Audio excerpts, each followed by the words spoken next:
They love Sherpa. Mm-hmm.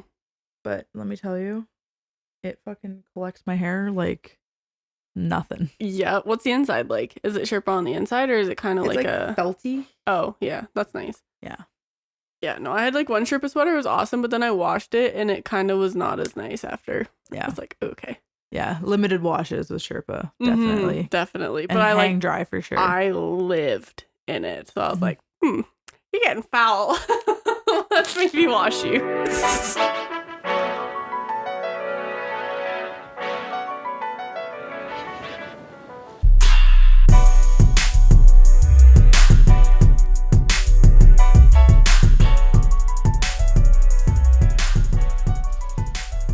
Hello.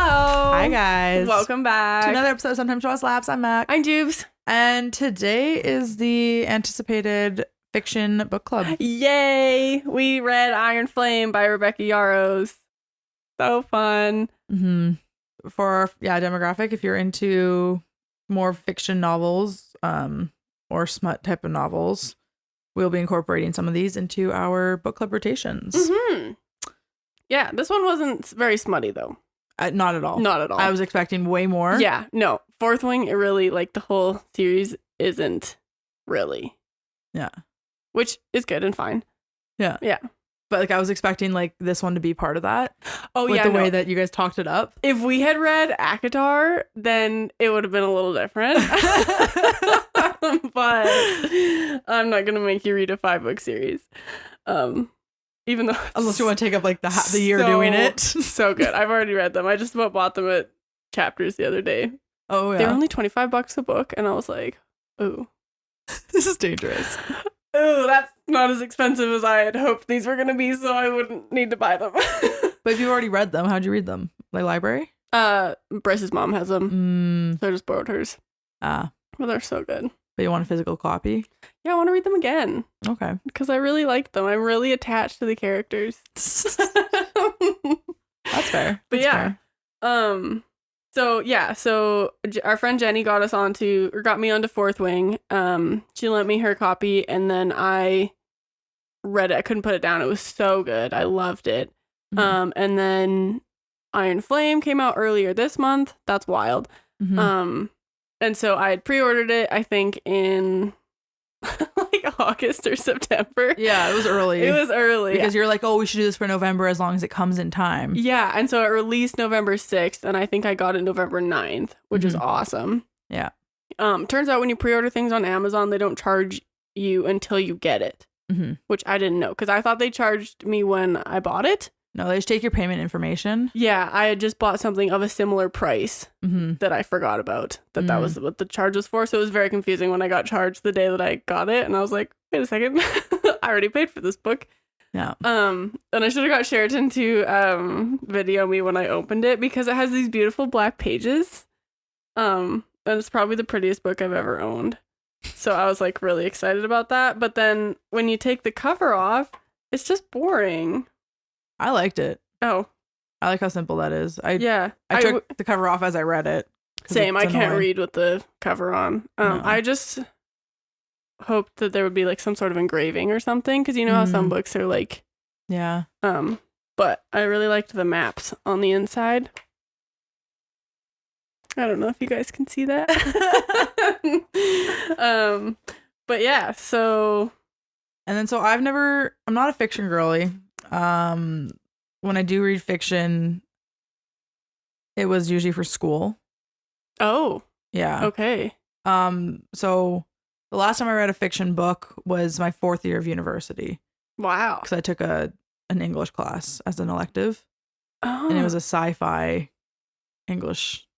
Wild. 4th year class. Which is exactly as geeky as you'd expect it to. Yeah.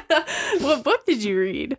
Like 6 of them. I'd have to pull up the book list. Yeah. No, thank you. No, there was like 6 books throughout the semester that we had to read. And some of them were good. Yeah. Other ones I was like, I don't care about cyborgs. I really literally. Respectfully, I can care less. Not and into here I this. am like, I'm fantasy. Yeah, I How do know. you feel about dragons? Okay.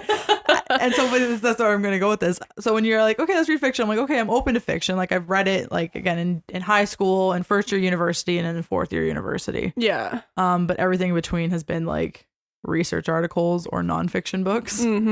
That like interest me about like nutrition or the brain and whatnot. And so coming into this, I didn't look into these books at all. Yeah. You just emailed me the digital copy, and then I read this one.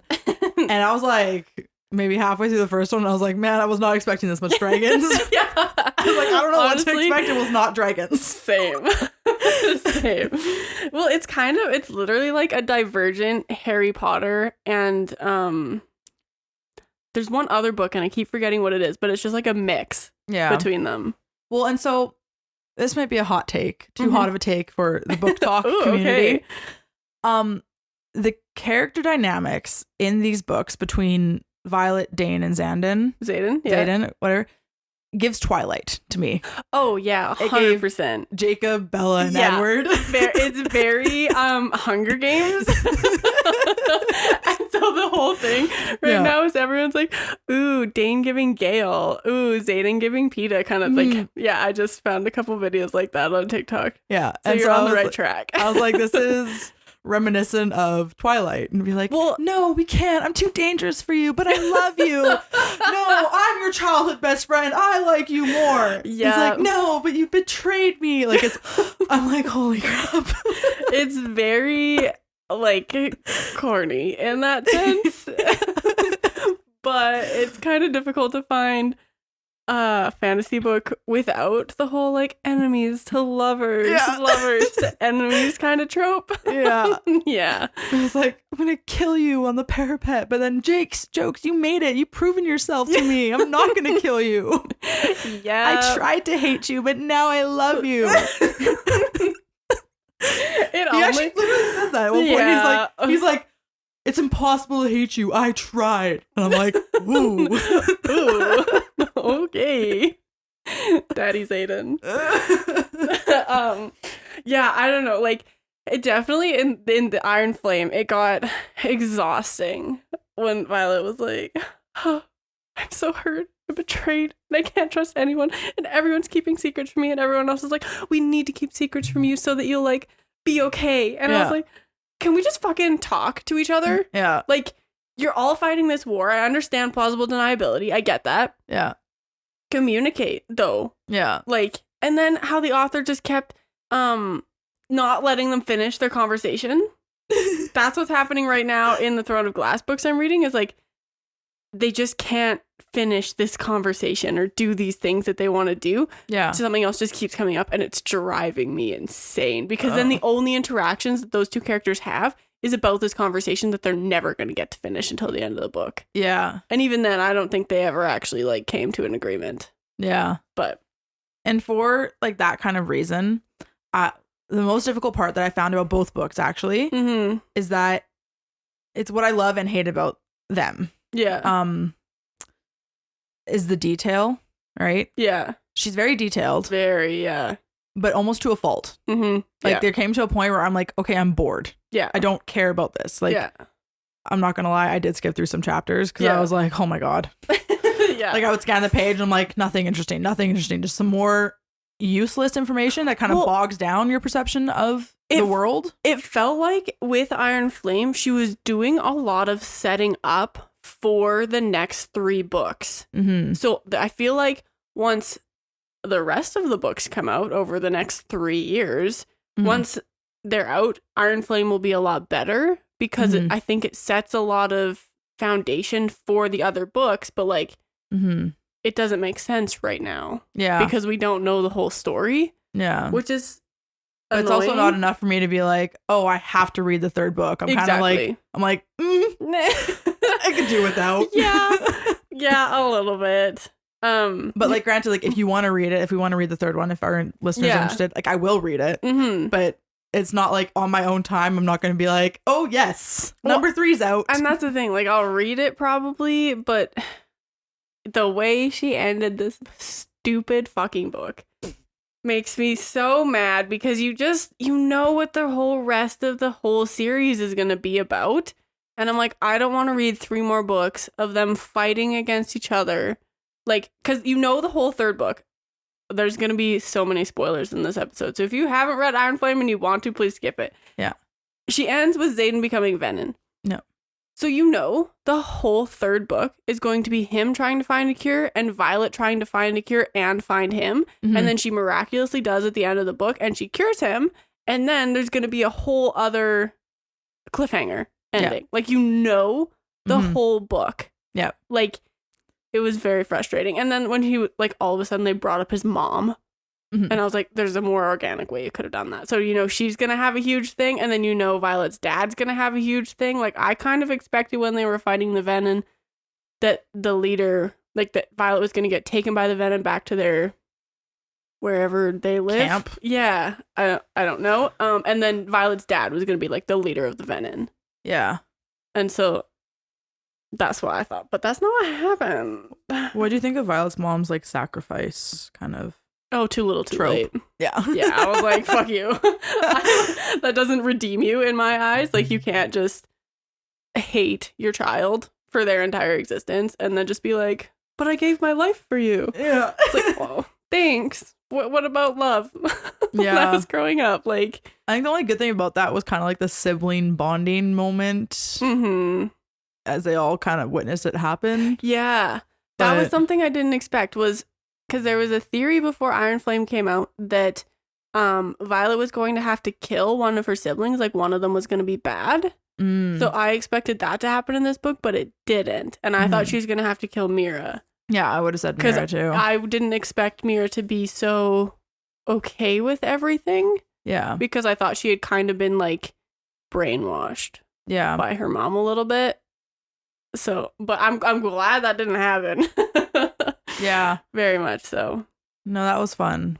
I guess I don't really know how to talk about these books other than just like, because you can't really go chapter by chapter because there's like 66 chapters. Yeah. No. Well, who's your favorite character? Human character. Rye. Oh yeah, she's sweet. Yeah. Yeah. She's just steady and neutral. She's so nice. Chill. I expected that when they first met in Fourth Wing that she was going to die. Because that's just kind of how I felt that it was set up. Yeah. But I'm so glad she didn't. And that she's been like a consistently good friend. Yeah. What about you? I'm gonna be cliche and annoying and probably say Xaden. Yeah. There are parts of me that like Xaden. Yeah. But I wouldn't say he's my favorite. I find him, it's kind of like Edward. I'm like, parts of me likes Edward. Yeah. But I also find him really fucking annoying. And see, that's how I feel about Violet. Like, oh yeah, I don't like her as a person. Well, and it's the trope that the author really kind of set up with her, right? Like, bones of glass, pale skin, can't achieve anything, only meant to be a bookworm. Yeah. Blah, blah, and all of a sudden she's like, no, I'm fierce, even though she's like has a broken bone in every chapter. That's because she has Ehlers-Danlos syndrome. Like, the author wrote her with a disability, which I think is so, so cool because a different author, Jennifer L. Armentrout, she has a series where the main character has retinitis pigmentosa, so she's like slowly going blind, and it's like a huge thing. So I love that they're like writing like disabled characters, which I think is really cool. Yeah. Oh, and there's no bash against that, but it's just the whole like she's constantly putting herself in shit. Yeah. Well, it's the whole like ask for forgiveness, not for permission, kind of like, I know what's best. I'm gonna go save this person, even though it literally like is bad for everyone that I'm doing this and inconveniences every single person because now they have to come save me. Yeah. I'm like, just stop doing that. Yeah. And maybe like tell them that you're going to do this because power in numbers. Yeah. And maybe. I guess probably part of that comes from the whole trope of like quiet women rarely make history kind of vibe. Yeah, maybe. But, I don't know. What do you think about how in the beginning of the book, in one of the first pages, they say that this book is like transcribed Like, From the following text Navarian. has been faithfully transcribed from Navarian into the modern language by Justiniah Neilwort. All events are true and names have been preserved to honor the courage of the fallen. What do you think about how, like, this is just a retelling of their story? I didn't care. Okay. That made no impact for me at all. I was like, okay. Yeah, I literally didn't put This is a fake book. Like, yeah. you're telling me, oh my god, it's real. Like, no, it's not. Yeah, okay, that's fair. That's fair. I'm just intrigued because, yeah, I'm intrigued with what she does with that. Because does everyone die except for Justinia or whatever? I guess so. Or like, But like, still, I was like, or is it because okay. she's the only scribe who has a name in the book? Like, I don't know. Yeah. I don't know. Okay, and that's another thing with this book too. Like, I found at times hard to follow when new characters were introduced. Yeah. Suddenly I'm reading and then fucking a name pops up once and then 3 chapters later the name pops up 70 times. Mm-hmm. And I'm like, who is this? Yeah, why is this? It wasn't like a steady build up. Yeah. It was like, this name. I'm like, who are you? I don't know your relevancy. Where did you come from? Yeah. Yeah, no, that's fair. And then I also found it hard to follow when they were talking to dragons and people. Oh, You but know- it was in italics. Yeah. But also when she's talking with Zayden, Yeah, that's true. It's also it's in italics. Or whenever she's talking to so-and-so, it's in italics. Or when he's talking to his dragon, it's in italics. So I'm like, who? Who are we talking to? Or like dragons to dragons are talking in italics. And so Yeah. I know that that's the mental conversation. Mm-hmm. But I was like, man, I got no voices in my head to like make this differentiate to enough figure it out for me to like actually follow along. Yeah. No, It's like all of a sudden I'm reading italics and I'm like, wait, who's talking to who? Yeah. I don't get it. Mm-hmm. No, that makes sense. Who's your favorite dragon? I don't think I have a favorite. Honestly, probably Zayden's. Just like the feisty, like angry one. Yeah. Because again, just steady. You know what to expect. I wish we had seen, or like, I wish we heard more from her. Because Yeah. I feel like I would like to know a little bit more about their bond and their relationship. Yeah. Just because they seem, I don't know, she seems cool. Yeah. She seems the most legit. And I don't know if you noticed this, but like for me with Violet's dragons, Mm-hmm. she had one dragon mimics Zayden, one dragon mimics her. Yeah. Because you know it's the one that like I can't remember his name. Taryn? Yeah. Yeah. You know, she's like, no, listen to me. I gotta protect you. No, no, no, no, no. Yeah. Whereas the other one that she's wanted to is like, I can do it too. F you. Don't like me sleep. Yeah. Like it mimics Yeah. Violet and Zayden's relationship in my mind. Yeah. I hadn't really put that together, but I had like.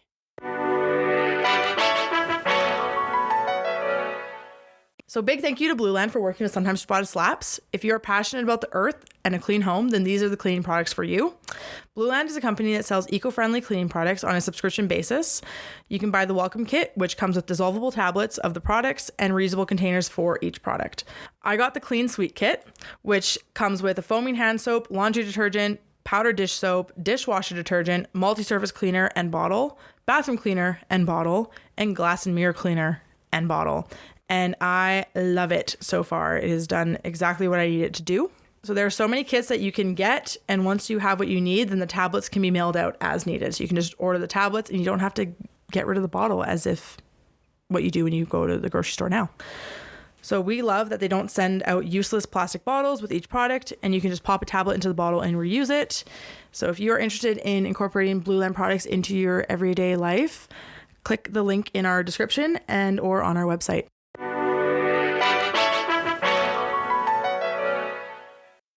I did get annoyed a little bit with Andarna. She's like, didn't listen at all, but she is like a child dragon, I guess. She's a child dragon, but she's also Violet.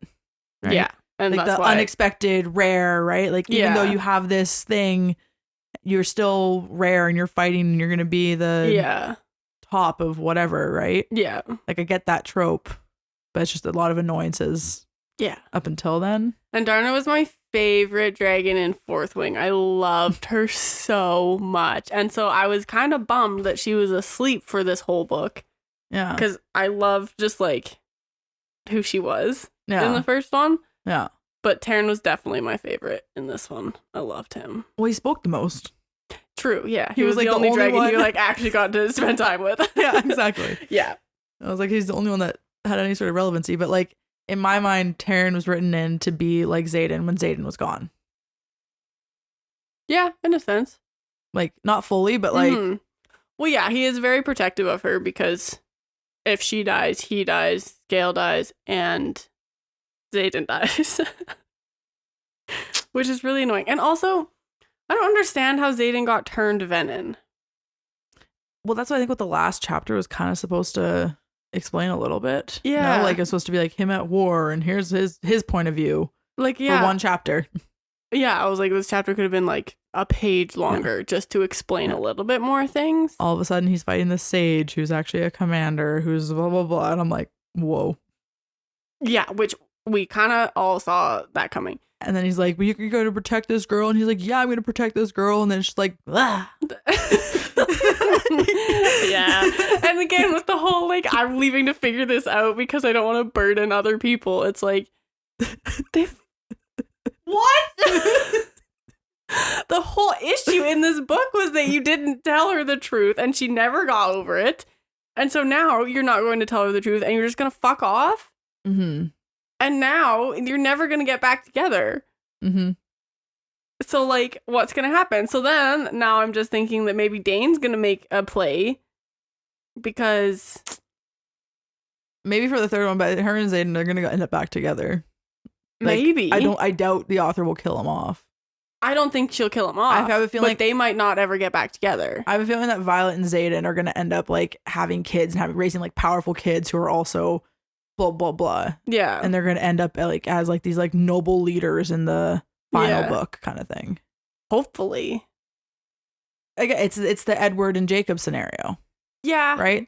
Like Edward fucks off because he's dangerous and no.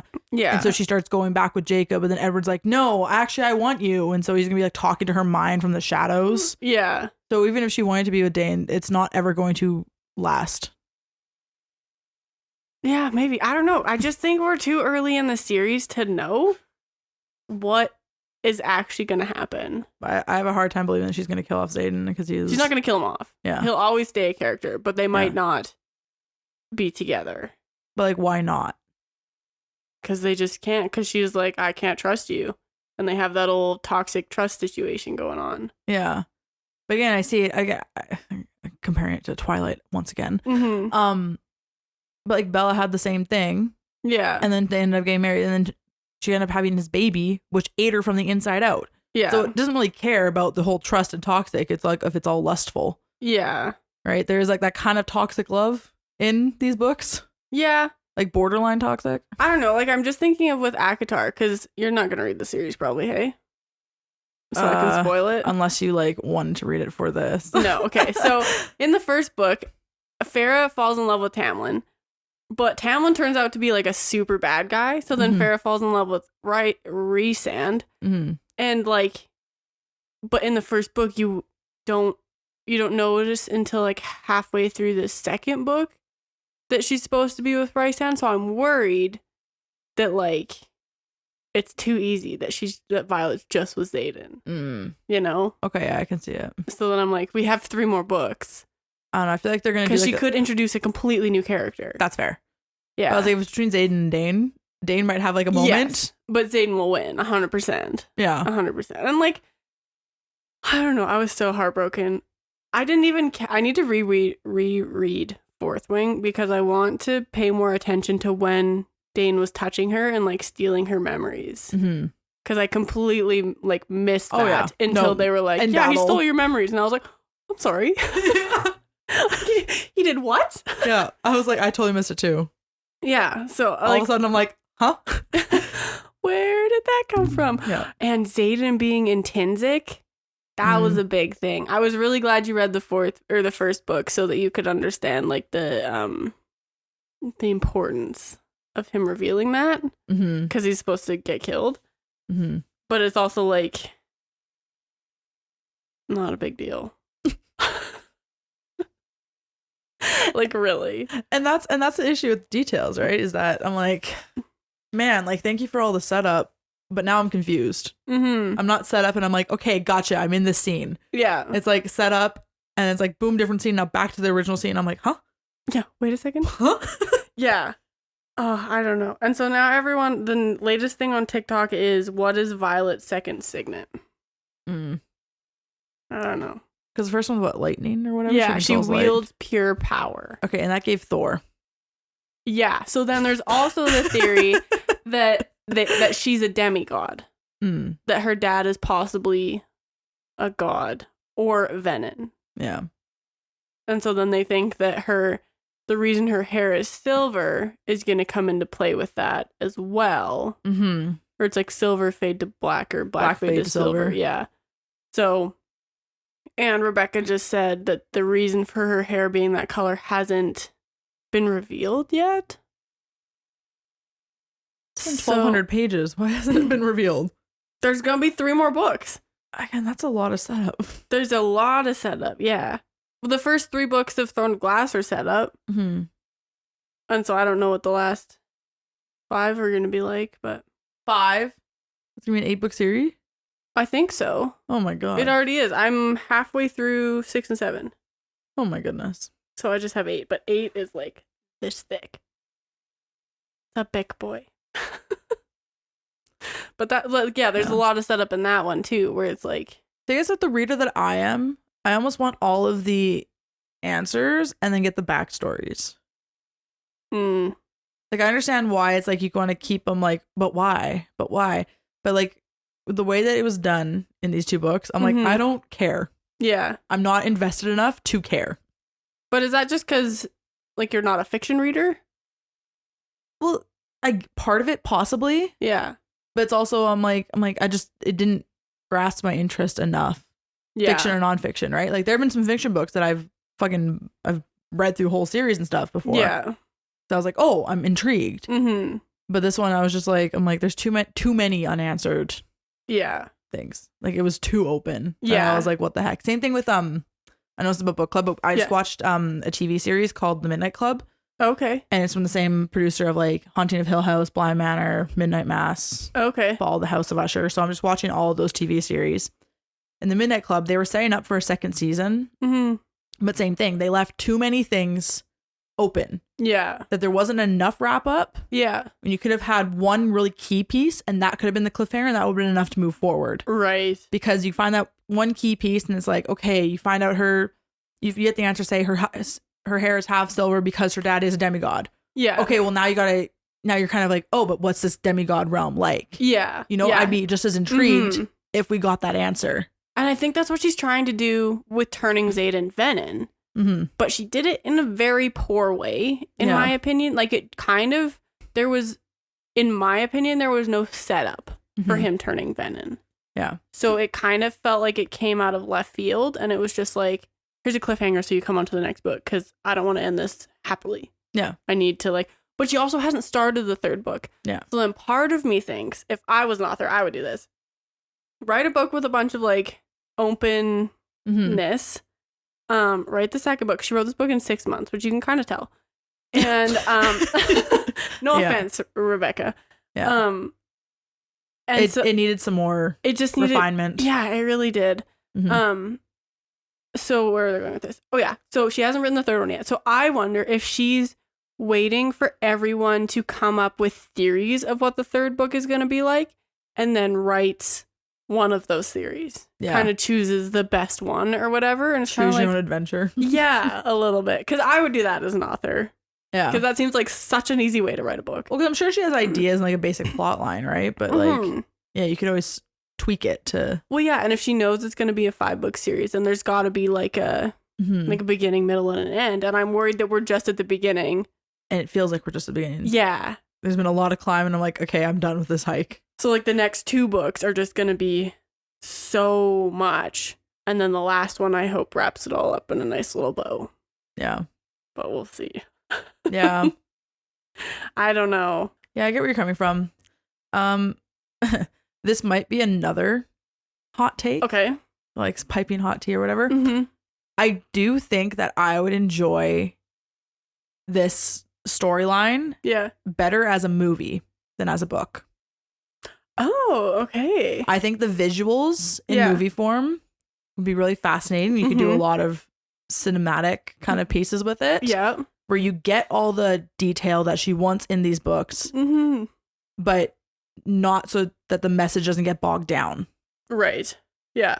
Like, I do think that this would be a really intriguing movie series. I think it did get I think it is getting, or it got approved for being a TV show. TV show? I think Okay. so. Interesting. But no, because it could be very Harry Pottery, right? It could be Mhm. very Harry Pottery, very Game of Thrones, very, Yeah. you know, kind of, but great visuals Mm-hmm.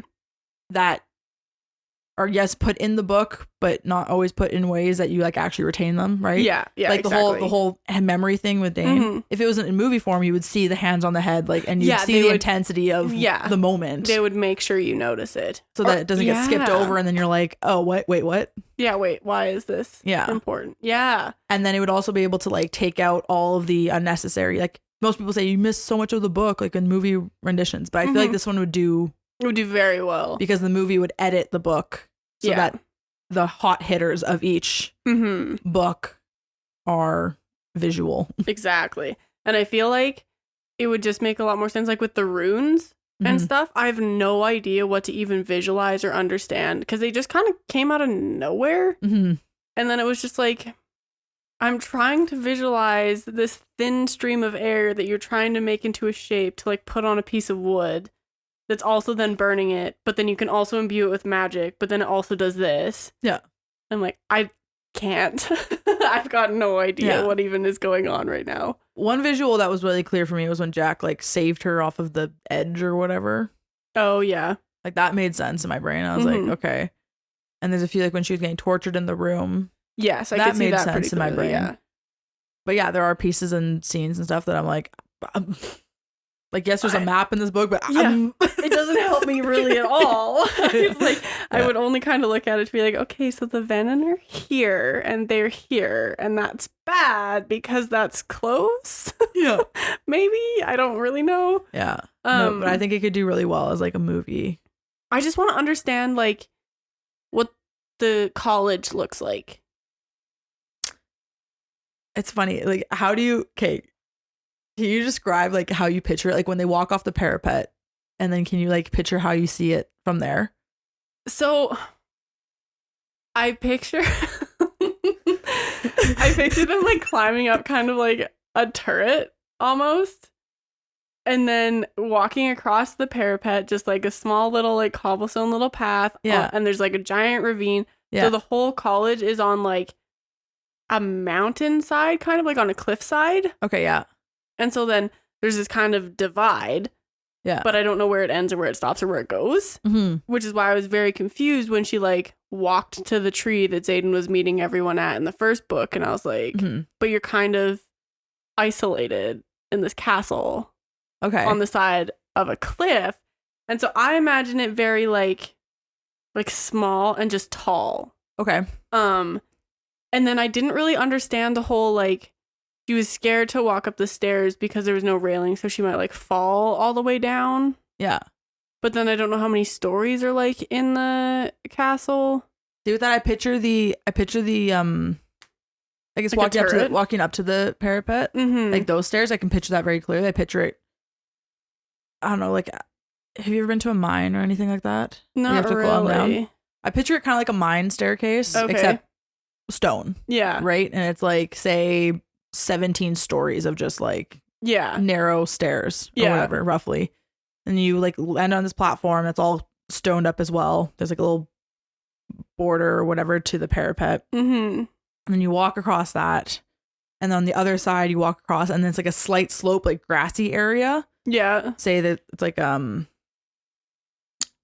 don't know, we'll say maybe an acre kind of grass area that had, but the parapet either side, of course, is like cliff, Mhm. drop cliff fronts or whatever. Yeah. But when you get to the end, there's like stones to kind of enter onto this grassy area. Okay. And say, yeah, like whatever, an acre or whatever of grass drops on either side there. And that's where I picture them all like kind of hanging out Oh, in the okay. first one when the guys got burned. by the Oh yeah. So I picture they're all like meeting on this grass area, deciding who their squad leader is gonna go or whatever. That's where they get burned, is on this grass area. Right. And then they enter the castle from that grass area. Oh, okay. And I picture the castle kind of spread out into like, not tall, I picture it like kind of spread out round. Right. With like 4 distinct quadrants, I guess. Yeah. For each. Like very Harry Pottery in that sense, I guess. Yeah. And then having all the classes more central in the with the battling mat room or whatever, kind of in the center of the castle. Center of the castle. Okay, yeah. So I imagine their courtyard, like where they get burned by the dragons and stuff and separated. I feel like it's just like a courtyard. So there's like, they cross the parapet into like almost a stone gazebo. Okay. And so then they go down a couple steps onto the grassy area, and then they go into the castle. And there's like a giant like stone wall that all the dragons land on that kind of surrounds them. So they're kind of cornered in there, so they can't like run anywhere. Yeah. Even though they try. And then that's where they kind of line up. Okay. And then like the older students, like in this book, where they're kind of like watching people get like moved into squadrons or whatever. Yeah. They're kind of lined against the wall, like the rock wall. Okay. I kind of think, with like the castles in front of them. Yeah. Yeah.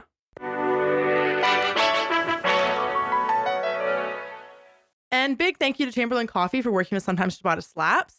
As you guys know, Journey and I met working in a coffee shop, so coffee is our love language. And Chamberlain Coffee is a coffee company that was started by Emma Chamberlain, and we are so proud to partner with her. If you love coffee as much as we do, then we know you'll love this. There's no shortage of coffee paraphernalia you can purchase from her website, as well as matcha. She has coffee bundles and instant coffee mixes, and just makes coffee as accessible for everyone. Exactly. So get up to 15% off plus free shipping and a free gift when you subscribe for auto delivery at chamberlaincoffee.com. You can also get another 10% off when you sign up for text at chamberlaincoffee.com. And bonus, if you have a Keurig, then you'll love that there are new coffee pods available. And we have the link for that over on our website. So if you're interested in Chamberlain Coffee, you can head on over to sometimesciabattaslaps.com and you can find the updated links underneath our affiliates section.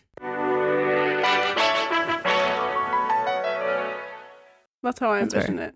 But then we were talking about the tree, though. So in my vision, right, there's that grassy acre or whatever. Yeah. The entrance to the castle. Yeah. But then I picture the tree being like over here. Oh, okay. Like the landmass isn't just like so islandy. It's not so isolated. It kind of like has like an oblong kind of shape to it. Right. And so like the entrance is here, the tree's like over here, and then there's like another stony bridge or whatever to another section of the grounds for, I don't know, whatever reason I have in my brain. Yeah. Maybe you can enter the castle from a different entrance or whatever. And that's exactly it. Because like you don't have to cross back over the parapet to get out of the castle. Yeah. You can like go everywhere else. So then I don't understand how they get to the castle, because I'm like, is the castle so far up, or is like they're just another bridge that they have to cross over that no one just talks about, or like that's what I picture, like the other bridge for people who have like made it, and I picture that tree being at like the start of that bridge area. Yeah, because I'm like, what?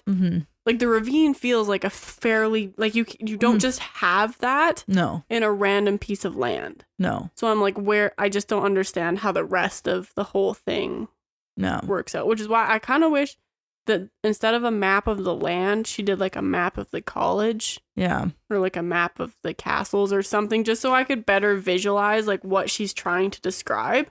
Yeah. Because I have a very hard time when authors describe what characters look like or what the land looks like.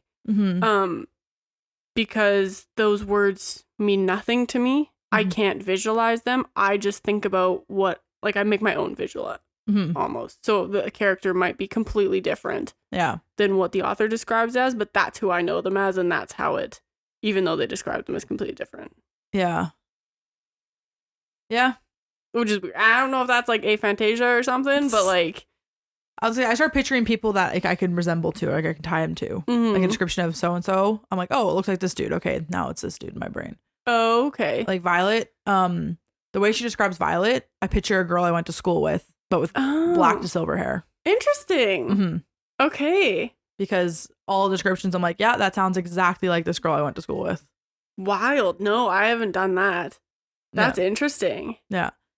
Huh. Or like Xaden, Yeah. he's very much like a character that you could kind of picture in like the Vampire Diaries. Yeah. And so I picture him as like one of like the villain vampires in the Vampire Diaries kind of thing. He gives, have you watched Vampire Diaries? Uh-huh. Yeah, he gives Damon Salvatore.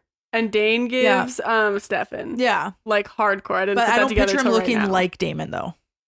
Yes, fair. Like I picture his face as something different. Same, yeah. Mm-hmm. Yeah. I picture Zayden as, oh, who even is it? I don't even know, but he's just like someone from my childhood. I don't know if it was from a TV show or a book or a character I just made up, but that's how I imagine him, with like floppy hair that he has like the Justin Bieber like flip. That's probably why I like him so much. Oh, you picture as Justin Bieber? Not as Justin Bieber, but he has like long, shaggy, like dark hair that like is floppy over his forehead, and he has to do like the flop to get it out away. See, I picture like straggly, like man bun type of vibe. Black man bun. Okay. And so it's like it's longer. To me, but Zayden isn't hot enough to pull off like a Jason Momoa like man bun thing. He's just I don't know the words I'm looking emo for. dweeb. But not dweeby. Like he's strong and like fit and muscular, but he's not a man. He's still just like, you know, I just picture I picture emo man bun with tattoos. That's so even funny. though I'm not even sure they talked about him having tattoos or not. He has a relic. Okay. Which I want to see the relics, because like I thought they were silver. Mm-hmm. Which maybe that has something to do with Violet's hair being silver. I don't know. I'm grasping at straws. Yeah. But I guess, yeah. Overall, thoughts on, I guess, Iron Flame specifically? It makes Fourth Wing better.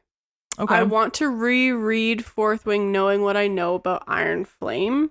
Yeah. But as the book itself, I thought it could have been done better. Yeah. I wish she hadn't ended it that way. I will say I was super bored from pages 1 to like 195. Yeah. And then from like 200 to 450, I was intrigued.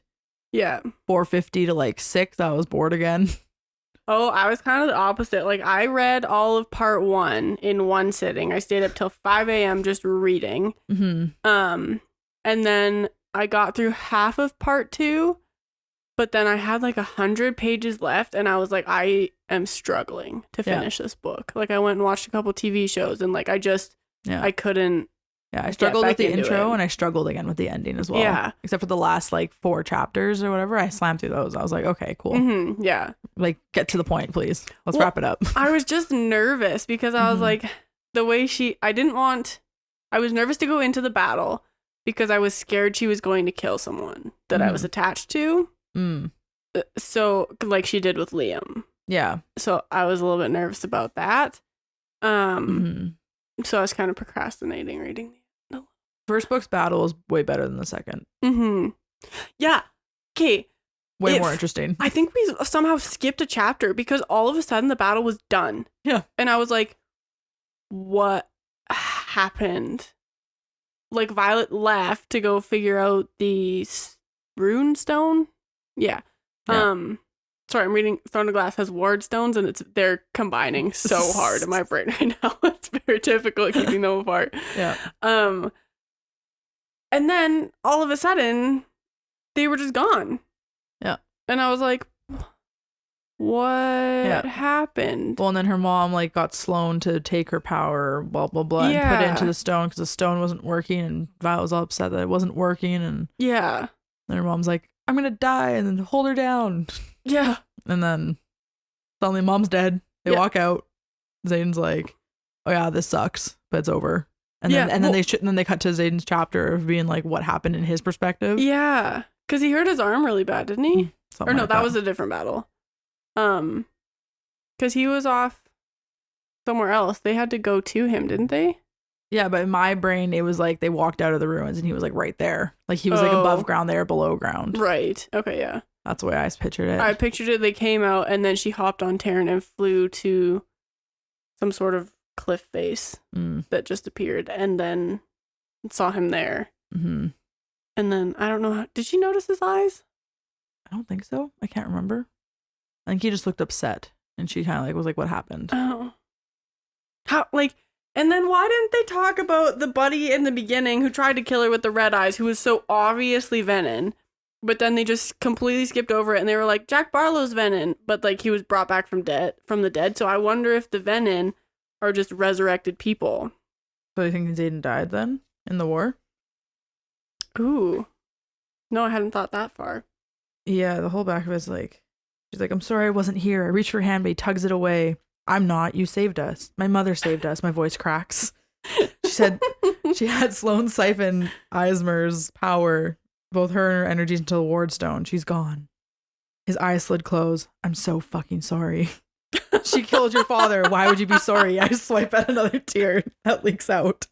"I didn't want her dead," he said softly. Yes, he did. He tried to kill her so many times. "I could never want anyone you love dead." Silence falls over us, and it's not the comfortable kind. Malgren wants us to come back. I throw out there, looking for some reaction, any reaction. "Then we come back," he nods.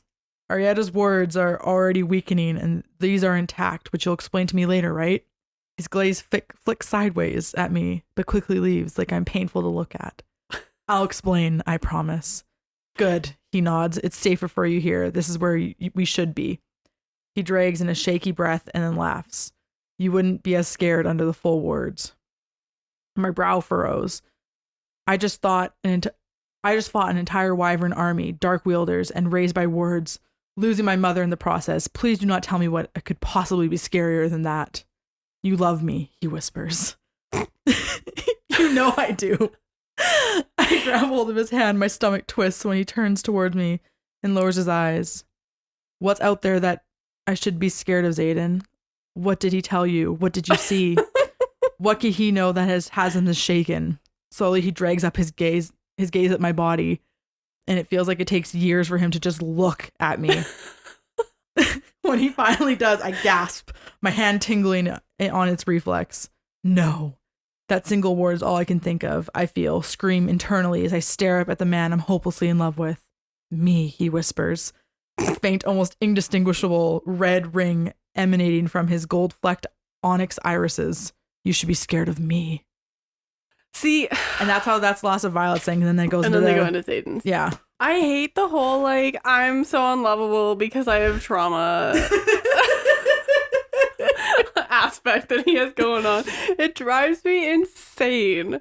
Yeah. I'm like, just fucking. And maybe I haven't had the kind of trauma that makes me think that I'm unlovable.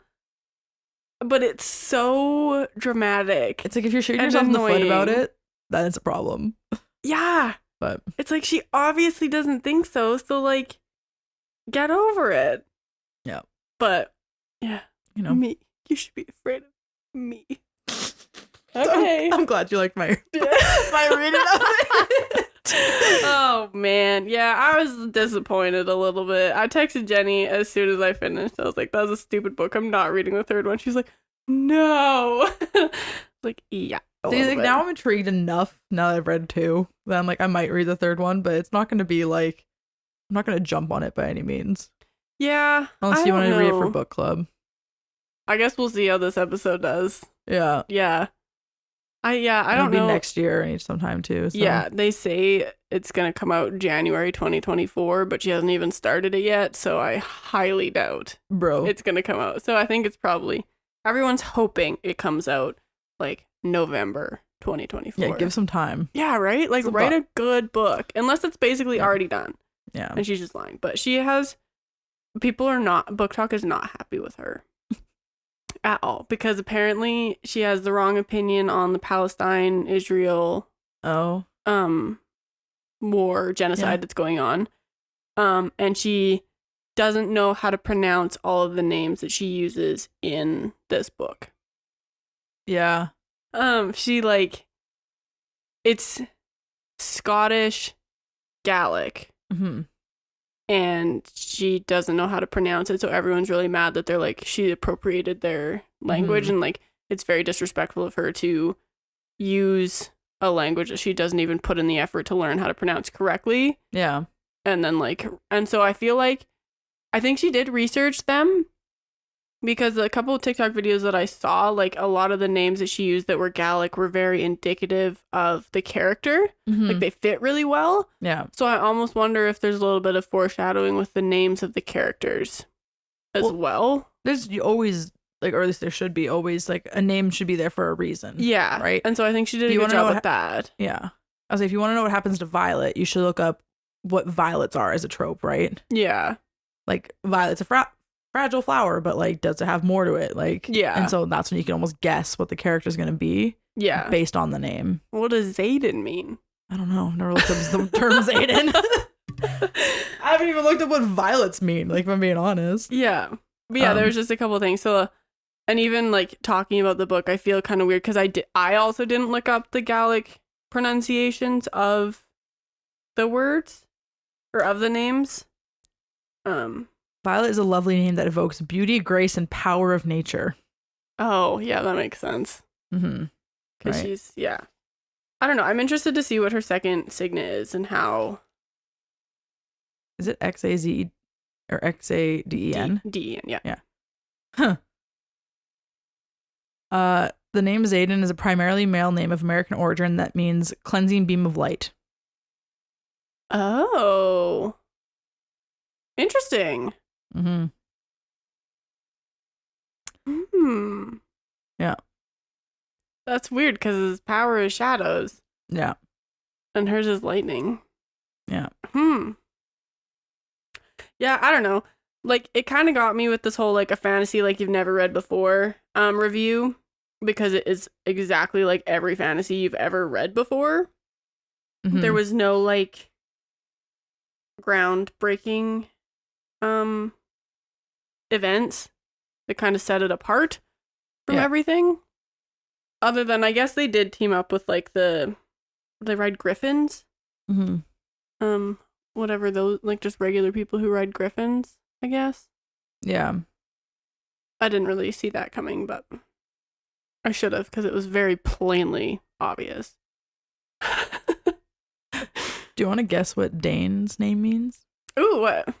From Denmark. Oh, okay, that makes sense. Like a Dane. Oh. It just means they're from... Oh, okay. It literally just means from Denmark. Oh, okay, so maybe not all the names are important. Yeah. There I was, guess, like, the English variant, DANE, can mean, like, agile and nimble. But the way he spells his name is literally just, like, from Denmark. From Denmark. I don't know. I wish Dane was better, because I really want to like him. Yeah. But I think he'll have a little bit of a redemption arc. And I'm really excited to meet Zayden's mom. Yeah. Because I would like to know what she's about. And Violet's father, because there's no way he's not dead. If Brennan's all of a sudden alive. Yeah. No. And that was like, I was so excited at the end of fourth. And they're like, Brennan's alive. And I was like, I knew it. Like, there's no way. That was way too easy. Yeah. But. Cool. I got no more thoughts on this book. Yeah. I guess the age-old question is, like, do I like fiction? Yeah, it was fun. It was refreshing. Mm-hmm. I didn't love this book particular. It's hard for me to get into them. Yeah. But I don't think it has anything to do with, like, the fiction. I think that has to do with, like, the way that she writes. Yeah. Yeah, I feel that. No, it was fine. Like, for me, it'd be like a 3. It's mid. Yeah, I'd give it a 3 too. I'm not like, this is garbage. Or fantastic. Like this would be a really good movie. Yeah. I got emotionally attached to the characters in Fourth Wing, so then I'm gonna have a hard time letting it go. Mm-hmm. Which is something I should work on, but definitely I'm not going to. Yeah. So if you read Iron Flame, or if you're into the series and you want to know our thoughts when the third book comes out, let us know. Yeah, we'll definitely do that for book club. And if you guys have read it, I put up a poll the other day and no one responded to it. So I feel like not a lot of our listeners have read it. But yeah. I want to hear your thoughts if you have read it. Mm-hmm. Because, it's a very polarizing book right now. Yeah. Mm-hmm. Cool. All right. And with that being said, go over to our Patreon. It's patreon.com/sometimes/Ciabatta It's $2 a month. And you get all of our episodes ad-free. And maybe some more stuff once we get a few more patrons. Exactly. Mm-hmm. And then as for us, I'm Mak Joy. I'm Mak Jubes. We're Sometimes Draw Slaps on all social media platforms. Go over to our website, sometimesdrawslaps.com, to find the links to our audio and video episodes, as well as our merch links, our book club reviews, our affiliate links, all the good stuff. As Black Friday approaches, there are some deals and whatnot. Ooh, nice. So if you use our links, you can maybe get an extra discount here and there. Oh, but I guess Black Friday's tomorrow, and this doesn't come out until next week. Maybe delayed. Yeah. Cyber Monday, all that stuff. I don't know. Who knows? Oops. Bad timing. That's funny. Yeah. I guess on that note, we will see you guys next Tuesday. Bye. Bye.